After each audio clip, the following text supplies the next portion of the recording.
Hi, I'm Ron Hagan, and we're at the Pittsburgh Power booth at the Iowa 80 Truckers Jamboree, as you can hear in the past. Tell me your name, what kind of truck you drive? Jim Bramblett. Jim? You got a 98 Freightliner Classic. Okay, what engine you got in it? Series 60. Series 60. And what would you like to know from Bruce today? I'd like to know about the performance enhancements that are available from your company. There's a bunch of them. Yeah, I'm mainly interested in the fuel economy versus torque and horsepower. The question I have about adding your system to the Series 60, which I have, it's set at 500 horse, 1,650 pounds of torque. Okay. And that's manufacturer's spec. Right. And put your box on there. My question is how does that affect the stresses of the pistons and rods? Increasing the horsepower on the engine. What we find with an owner-operator is he never jabs his throttle to the floor when he's starting out. So you're never using your full power, right? When you look at how a company driver starts on, if he's beside you, he's up and gone, and you're just easing through the gears. So whether I give you 1,000 horsepower, 800 horsepower, or 550, you're still only going to use enough to accelerate your truck at a reasonable rate. So you never put the strain back through the drivetrain. We find that people that were raised on farms, ranches, in a trucking family, or people that were into racing vehicles, cars, motorcycles, dirt bikes, it doesn't matter. Those types of people, or mechanics that turn owner-operators, they never ever overstress a vehicle. But when you're out rolling up and down the interstate, and you use the power, the torque's not there because the torque's when you're starting out going up through the gears.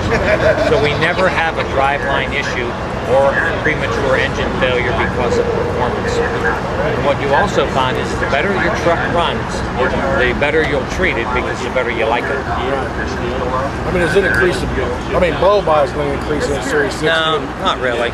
What about soot levels? I heard you say something about that, like the soot levels getting in, the oil change intervals, if you're pulling a lot more horsepower. If you have cloth mufflers, you'll gain soot in your oil. Right. But the firebox, bigger injectors, camshafts will not give you more soot. And then none of that has to be changed, right? None of the injectors, turbo, or... Just bolt the firebox on, start out the first couple hours on fire level 1, then go to fire level 2, and then 3 and 4. And you'll find out that you'll like it between 3 and 4. How easy it is to plug it in? Yeah, would you like to see that? Yeah, I mean on the 60 Series Detroit, the firebox has to go in the cab because it's not waterproof. Okay. You have to drill a 1 3/8 diameter hole in the firewall. This can go on the floor in front of the shifter, in a glove box, under a seat, wherever you want to put it. Most people put it on the floor in front of the shifter. It has a master on-off switch. Most people just leave it on. And you have the remote control that has 9 power settings. It tells you your exhaust temperature and your turbo boost and what power level you're on.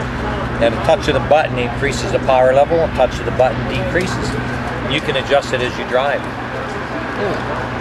But again, like I say, most people, it's like having money in the bank that you don't need, having the extra power.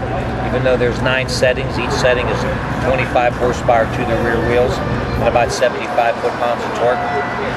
On the D-Deck 4, if you do our turbo that's 15% bigger and the power box, you'll call me up and say, just how powerful should this little 12.7 be? I mean, it makes that much of a difference. They're really a great engine, they just need a little more fuel. Well, like I said, this is my first Detroit, and it is running at 500 horse, 600, but they don't have it at 444. Yeah, so we take the 444s and set them to 700, and they put a smile on your face. But that smile you have on your face right now, that firebox will give you that. What year's your Detroit? It's 98. Okay, so it's a D-Deck 3. Yes, it is. Yeah, it's the same. So you're okay. You don't have to change anything. Just put the power box on. And if you have stock mufflers, put the performance muffler on it. Well, it's got straights on it. Oh, then you're okay. Yeah. And then you'll love the way it runs so much with this. You'll call me up and say, what can I do next? And then we do the ported and jet hot coated manifold or the fast system. And then you're about done.